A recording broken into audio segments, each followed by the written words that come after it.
तुम ऐसा सोच सकते हो कि पाकिस्तानियों को इतना अंडर एस्टिमेट कर सकते हो, ठीक है, कि वो तालिबान क्रिएट करेंगे, ठीक है, इंडिया को काउंटर करने के लिए?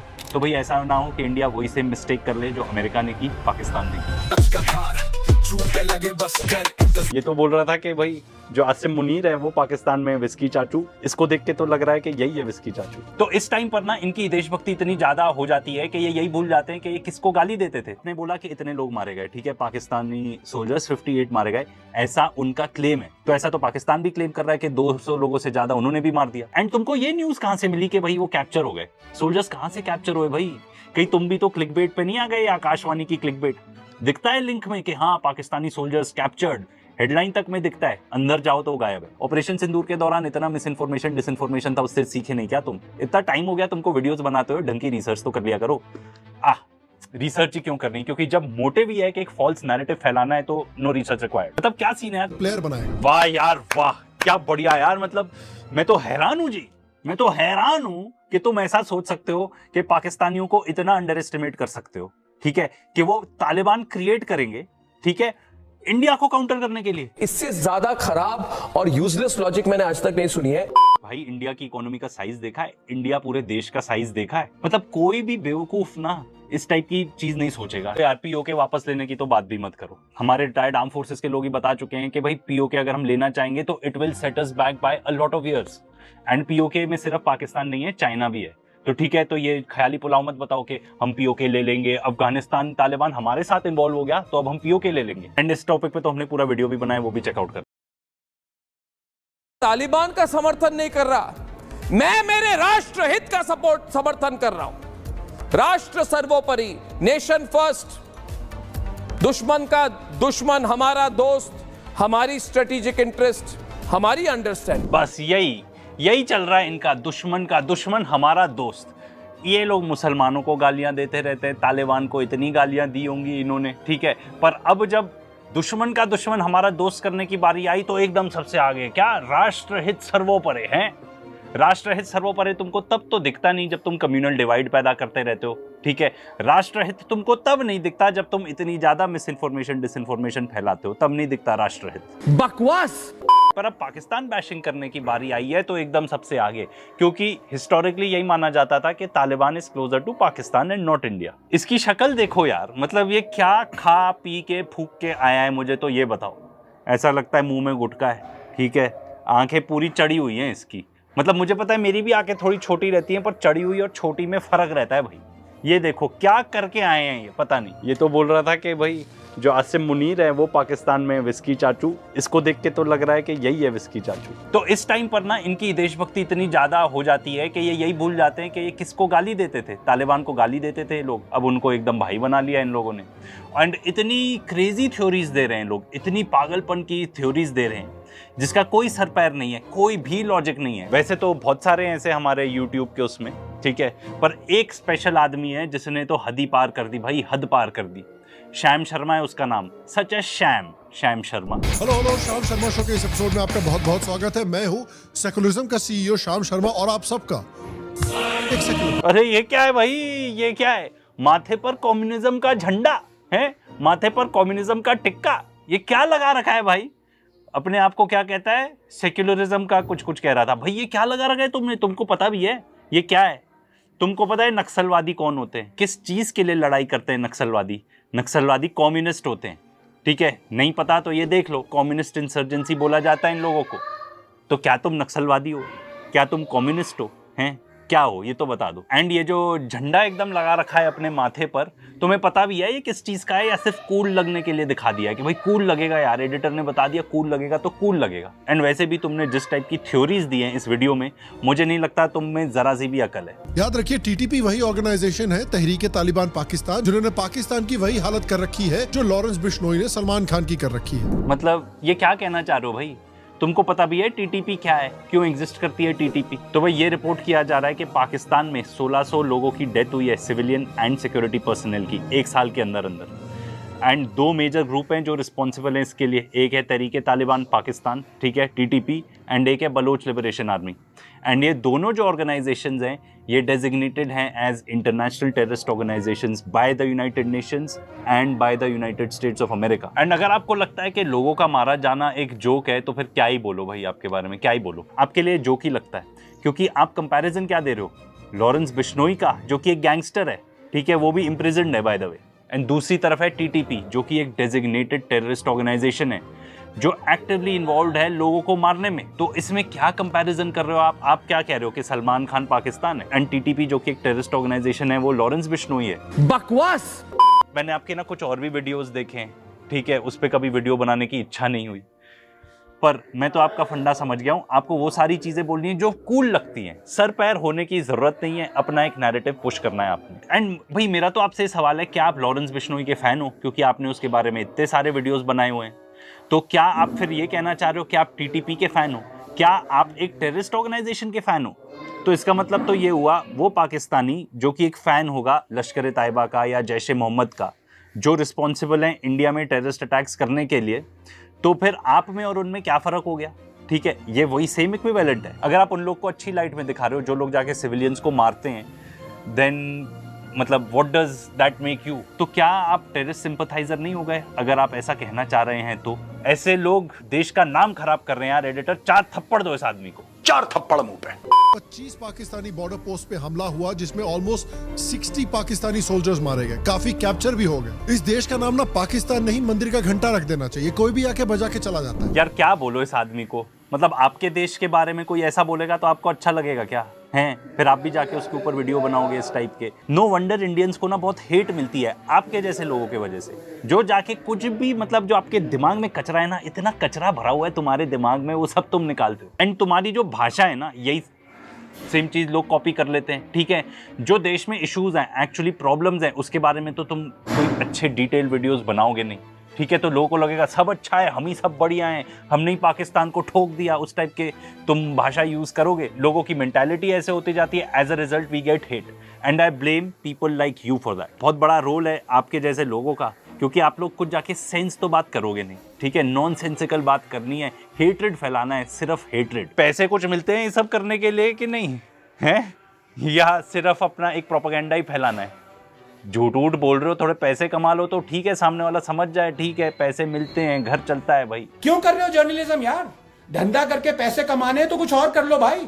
तो आपने बोला कि इतने लोग मारे गए, ठीक है, पाकिस्तानी सोल्जर्स 58 मारे गए, ऐसा उनका क्लेम है। तो ऐसा तो पाकिस्तान भी क्लेम कर रहा है कि 200 लोगों से ज्यादा उन्होंने भी मार दिया। एंड तुमको ये न्यूज कहां से मिली कि भाई वो कैप्चर हो गए?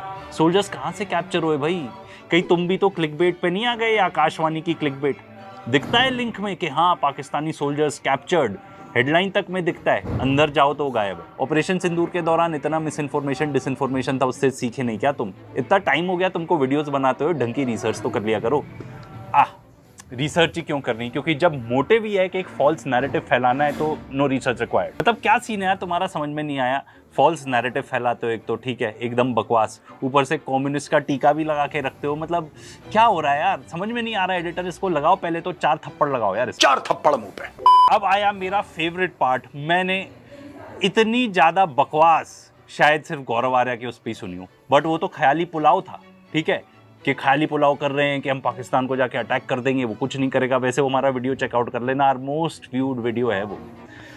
एंड ये इंसान किस टाइप की थ्योरी दे रहा है, बाप रे बाप, मतलब किसी को बताओगे ना जाके ऐसा हंसेगा तुम्हारे ऊपर। तो हम पाकिस्तान पे हंस भले रहे हैं, लेकिन हमको ये याद रहना चाहिए और सबको ये याद रहना चाहिए कि पाकिस्तान का बहुत बड़ा हाथ था तालिबान के क्रिएशन में। पाकिस्तान इनफैक्ट तालिबान को एक क्रूशल स्ट्रेटेजिक एसेट मानता था, जो उन्हें इंडिया को हराने में हेल्प करेगा और इंडियन सब कॉन्टिनेंट में एक मेजर प्लेयर बनाएगा। वाह यार वाह, क्या बढ़िया यार। मतलब मैं तो हैरान हूँ जी, मैं तो हैरान हूँ कि तुम ऐसा सोच सकते हो कि पाकिस्तानियों को इतना अंडर एस्टिमेट कर सकते हो, ठीक है, कि वो तालिबान क्रिएट करेंगे, ठीक है, इंडिया को काउंटर करने के लिए। इससे ज्यादा खराब और यूजलेस लॉजिक मैंने आज तक नहीं सुनी है। भाई इंडिया की इकोनॉमी का साइज देखा है, इंडिया पूरे देश का साइज देखा है। मतलब कोई भी बेवकूफ ना इस टाइप की चीज नहीं सोचेगा, ठीक है।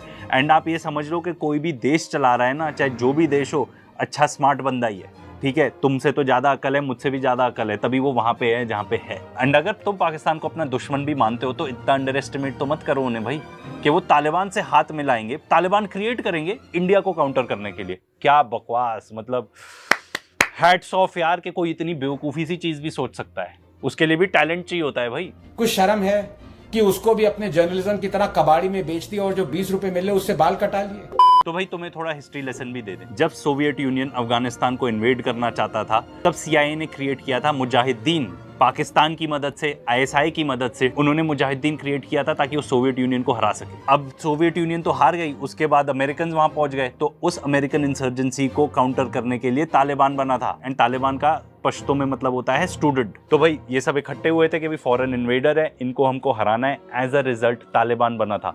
यू कुड से कि वो बाय प्रोडक्ट था मुजाहिदीन का। एंड अगर किसी का मेजर हाथ था इनको बनाने में तो वो अमेरिका का था, किसी और का नहीं।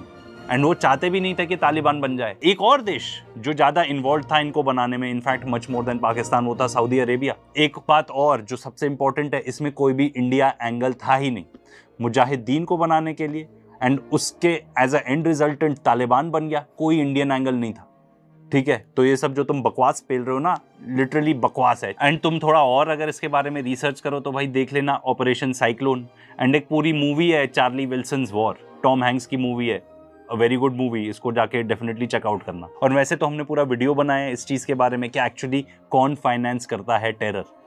पर जहाँ तक टेररिज्म की बात हो रही है तो एक चीज़ और मेरा सवाल है सब ऑडियंस से, एंड आप में से बहुत सारे लोग हमसे अग्री भी करोगे, ये आईसिस है, ठीक है, ये इस्लामिस्ट टेररिस्ट ऑर्गेनाइजेशन है, ठीक है, एंड रेडिकल इस्लाम है ये, ठीक है। अब मुसलमानों के दुश्मन कौन होते हैं जो हमें बताया जाता है, यहूदी होते हैं। तो जाके इन्होंने कभी इजराइल को कभी नहीं अटैक किया यार, something to think about. And एक और चीज़ भाई, पाकिस्तान को अगर इंडिया को काउंटर करना है तो वो तालिबान के पास क्यों जाएगा भाई? पाकिस्तान एलाय बनेगा चाइना के साथ ना, एंड यही हो रहा है एग्जैक्टली, क्योंकि आपको चाइना जैसे की जरूरत पड़ेगी to counter India, not Taliban. मतलब एब्सोल्यूट बुलशिट यार दिस गाय, मतलब कुछ भी आके बोल देगा यार ये। इसको तो पहले 4 थप्पड़ लगाओ, 4 थप्पड़ मुंह पे, ठीक है। एंड तुम जैसे लोग इतना मिसलीड करते हो ना लोगों को, मतलब you contribute towards spreading misinformation and disinformation. And तुमको पता है पिछले साल according to World Economic Forum this was the number 1 risk facing India because of people like you. And इस साल ये रिस्क नंबर 2 हो चुका है। नंबर 1 क्या है? अवेलेबिलिटी ऑफ वाटर, ठीक है। इसके बारे में भी कभी वीडियो बना लेना, हम तो बना ही रहे हैं, ठीक है, ड्रॉपिंग सून। पाकिस्तान किस तरह की गलतियां कर रहा था अफगानिस्तान में तालिबान के साथ, उसके कंपैरिजन में आप देखिए कि इंडिया ने कैसे अपनी तालिबान के साथ रिलेशनशिप को और खासकर अफगानिस्तान के साथ रिलेशनशिप को हैंडल किया है। इंडिया ने रिमोट कंट्रोल से चलाने की कोशिश नहीं की अफगानिस्तान को, उल्टा इंडिया ने अफगानिस्तान में schools, hospitals, dams, roads, massive infrastructure बनाया है, उनका पार्लियामेंट बनाया है, उनके लिए बड़े बड़े डैम्स बनाए हैं एनर्जी जनरेशन के लिए, बड़े बड़े हाईवेज बनाए हैं जैसे जरांज देलाराम हाईवे। इंडिया ने अफगानिस्तान को ईरान के चाबहार पोर्ट से जोड़ा है जिससे अफगानिस्तान को रीजनल मार्केट में स्टेबल एक्सेस मिल सकता है। बड़े बड़े हेल्थ केयर और एजुकेशन में इन्वेस्टमेंट की है इंडिया ने अफगानिस्तान में, बड़े बड़े हॉस्पिटल्स खोले हैं, स्कूल्स बनवाए हैं, इंपॉर्टेंट मेडिकल नेसेसिटीज प्रोवाइड की हैं। कोविड के समय पे भी बहुत सारे वैक्सीन इंडिया ने प्रोवाइड किए थे अफगानिस्तान को। ठीक है, ये सब तो आप बिल्कुल सही बता रहे हो, पर एक इंपॉर्टेंट चीज आप भूल गए, ये सब प्री तालिबान था, 2021 तक था, उसके आगे कुछ नहीं, उसके आगे तो हमने सिर्फ कुछ एड ही दिए। अब ये आर्टिकल्स ही चेकआउट कर लो, ये है जुलाई 2022 का, ये बता रहा है कि इन टर्म्स ऑफ इन्वेस्टमेंट्स 2001 से, ठीक है, इंडिया ने इन्वेस्ट किया अराउंड $3 बिलियन इनटू अफगानिस्तानी इंफ्रास्ट्रक्चर, 400 प्रोजेक्ट, जो भी चीज़ें आपने सब बताई, ठीक है। उसके बाद ये BBC का आर्टिकल देख लो 2025 से, ये भी ये बता रहा है कि जो हमारे फॉरेन मिनिस्टर हैं एस जयशंकर, उन्होंने 2023 में पार्लियामेंट को बताया कि India has invested more than $3 billion. And जाके और भी चेकआउट कर लेना, तालिबान रिजीम के अंदर हमने कुछ भी नहीं भेजा है except for some humanitarian aid. देखो ये तालिबान इशू ने इतना ज़्यादा कैप्चर कर लिया है पूरा मीडिया स्केप, ठीक है। एंड बात यही बताई जा रही है कि भाई पाकिस्तान है, उनको हमको घेरना है, दुश्मन का दुश्मन हमारा दोस्त, यही एक रट्टा लेके सब लगे, ठीक है। सरकार हमारी इतनी भी शॉर्ट साइटेड नहीं है। हमने इस टॉपिक पर पूरा वीडियो बनाया है कि वहाँ पे कैसे वखान कॉरिडोर है विच इज़ ऑफ इम्पोर्टेंस। इसके अलावा और भी फैक्टर्स हैं which play a role. Basically that is why India अब एंटरटेन कर रहा है तालिबान को, इससे पहले कभी भी नहीं करता था। ये बात देखिए, अफगान भी सपोर्ट कर रहे हैं, तो दोनों साइड से लगता है ये एक अग्रीमेंट आ रही है कि पीओके जो है वो भारत का हिस्सा है, क्योंकि अगर पीओके भारत में मिल जाता है वापस, तो डायरेक्टली भारत और अफगानिस्तान का एक बॉर्डर बन जाएगा और इससे दोनों देशों के लिए डेवलपमेंट की बहुत बड़ी अपॉर्चुनिटीज खुल जाएंगी, ट्रेड की बहुत बड़ी अपॉर्चुनिटीज खुल जाएंगी। दोनों देशों को पाकिस्तान के ऊपर डिपेंडेंस बिल्कुल खत्म हो जाएगी और ये पाकिस्तान का एक तरह से वर्स्ट नाइटमेयर है। तो एक तरह से देखो यार, पीओके वापस लेने की तो बात भी मत करो। हमारे रिटायर्ड आर्म फोर्सेस के लोग ही बता चुके हैं कि भाई पीओके अगर हम लेना चाहेंगे तो it will set us back by a lot of years. And PoK में सिर्फ पाकिस्तान नहीं है, चाइना भी है। तो ठीक है, तो ये ख्याली पुलाव मत बताओ कि हम पीओके ले लेंगे, अफगानिस्तान तालिबान हमारे साथ इन्वॉल्व हो गया तो अब हम पीओके ले लेंगे। एंड इस टॉपिक पे तो हमने पूरा वीडियो भी बनाया, वो भी चेकआउट कर ले। कुछ लोग सवाल पूछ रहे हैं कि भाई देवबंद जो एक religious sort of extremist organisation है, जिसकी एक्सट्रीमिस्ट आइडियोलॉजी है, उसमें आप तालिबान को क्यों अलाउ कर रहे हैं जाने के लिए, जिनकी खुद की इस्लामिक एक्सट्रीमिस्ट आइडियोलॉजी है। तो दो इस्लामिक एक्सट्रीमिस्ट आइडियोलॉजीज को आप क्यों ऐसे मिलने दे रहे हैं भारत के अंदर? गवर्नमेंट की तरफ से ये कहना है कि भाई ये एक तरह से रिलीजियस डिप्लोमेसी है। देवबंद जैसे इंस्टीट्यूशंस के थ्रू तालिबान के साथ एंगेजमेंट से इंडिया अपने कल्चरल और रिलीजियस टाइज को अफगानिस्तान के साथ और स्ट्रॉन्ग बना सकता है। देखो, अफगानिस्तान के साथ टाइज बनाना एक बात होती है, एंड तालिबान को ऐसे वेलकम करना, ठीक है, अपने यहाँ के आइए। और जहाँ पे बात कर रहे हैं, जहाँ पे गए थे देवबंद में, वहाँ पे किस टाइप का रिसेप्शन मिला इनको? तालिबान एक एक्सट्रीमिस्ट ऑर्गेनाइजेशन है, ये हमें नहीं भूलना चाहिए। आपकी थ्योरी इसी चीज पे बेस्ड है कि भाई ये कॉमन एनिमी है पाकिस्तान, तो उसके बजाय क्या हम अपने आप को नुकसान पहुंचा लें? जो पाकिस्तानी तालिबान है, तहरीके तालिबान, उन्होंने पाकिस्तान में इतने बुरे हाल कर रखे हैं, इतने बुरे हाल, I don't need to tell you. And आप इनको, जो हमारे इंडियन सिटीजन्स हैं, उनको इस तरीके से इंटरैक्ट कराओगे, ठीक है। साथ साथ कम्युनल हेट्रेड भी फैल रहा है हमारे देश में, ये तो सभी जानते हैं, ठीक है, इसमें कोई सीक्रेट तो है नहीं। ये सारे एलिमेंट्स मिक्स होके कितनी डेंजरस स्थिति बन सकती है हमारे यहाँ। एंड जो बात हो रही है कि हाँ हम कंट्रोल कर लेंगे, अमेरिका ने भी यही सोचा था कि कंट्रोल कर लेंगे, पाकिस्तान ने भी यही सोचा था कि हम कंट्रोल कर लेंगे। हम क्यों वो गलती दोहराना चाह रहे हैं? लेट अस होप कि कुछ ऐसा हो ना, बट ये कितना डेंजरस है, क्योंकि दोनों एक्सट्रीमिस्ट आइडियोलॉजीज हैं। अगर मान लो ये तालिबान मेंटालिटी है, ये हमारे इंडियंस के दिमाग के अंदर अगर पनपने लगती है ना, बहुत ही डेंजरस हो जाएगा। आप लॉ एंड ऑर्डर से कोशिश करोगे कि ठीक है हम कोई भी टेररिस्ट अटैक नहीं होने देंगे, पर ये आइडियोलॉजी को कैसे रोकोगे? ऐसा एक्सट्रीमिज्म हमारे इंडिया के लिए बिल्कुल भी अच्छा नहीं है। एंड हमको तो सीखना चाहिए भाई हमारे पड़ोसी से ही, जो गलती करके भुगत ही रहे हैं। जो देवबंद का ये विजिट था वो काफी सिंबॉलिक था। इससे तालिबान के अलग अलग फैक्शंस को भी सिग्नल मिलता है और ब्रॉडर मुस्लिम वर्ल्ड को भी सिग्नल मिलता है कि भाई इंडिया और अफगानिस्तान दोनों का एक कॉमन एनिमी है, और वो है सलाफी इस्लामिज्म। जैसे इस्लामिक स्टेट और लश्कर तैयबा, जो इंडिया के ही राइवल्स नहीं है बल्कि तालिबान के भी राइवल्स हैं। तालिबान अफगानिस्तान में इस्लामिक स्टेट ऑफ खुरासान के खिलाफ लड़ता है। इंडिया के लिए भी एक इंपॉर्टेंट स्ट्रेटेजिक चीज है। भैया, ये लश्कर तैयबा एंड जैश ए मोहम्मद ने कब जाके अटैक किया अफगानिस्तान के ऊपर? मुझे ये बताओ, वो तालिबान के राइवल कैसे हैं? और आप उनको सलाफी जिहादी बता रहे हो, ठीक है। अलकायदा और तालिबान के आज के डेट में भी अच्छे रिलेशनशिप हैं, एंड अलकायदा पूरे तरीके से सलाफी जिहादी है। तो क्या कह रहे हो आप? ये बस आपको नैरेटिव फैलाना था कि नहीं अफगानिस्तान तालिबान यहाँ आना इज अ गुड थिंग। अगर उनको जियोपॉलिटिकल इंटरेस्ट तक ही सीमित रखें तो ठीक है, उनको इस तरीके से एंट्री देना बहुत ही डेंजरस है। एंड ये जो आप सलाफी जिहादी वाली थ्योरी दे रहे हो, ये भी एकदम बकवास है। It is factually incorrect. आपने एक पॉइंट तो बहुत अच्छा बताया कि हाँ ये इंडिया के लिए डेंजरस हो सकता है। मेरा भी ओपिनियन ये है कि इंडिया के लिए बहुत डेंजरस हो सकता है, एंड उसको वैसे ही बताना पड़ेगा। जस्ट गोइंग टू से कि भाई हम चीज़ें कंट्रोल कर लेंगे, सब हमारे कंट्रोल में रहेगी, चीज़ें कब आउट ऑफ कंट्रोल जाएंगी पता नहीं चलेगा। जब अमेरिका नहीं काबू कर पाया, पाकिस्तान में कितने टेररिस्ट अटैक होते हैं, वो लोग नहीं काबू कर पा रहे, सेम रिलीजन के हैं, ठीक है। एंड वहाँ के जो लोग हैं वो तो काफ़ी तो पाकिस्तानी हैं, फिर भी एक्सट्रीमिज्म इतना ज़्यादा बढ़ चुका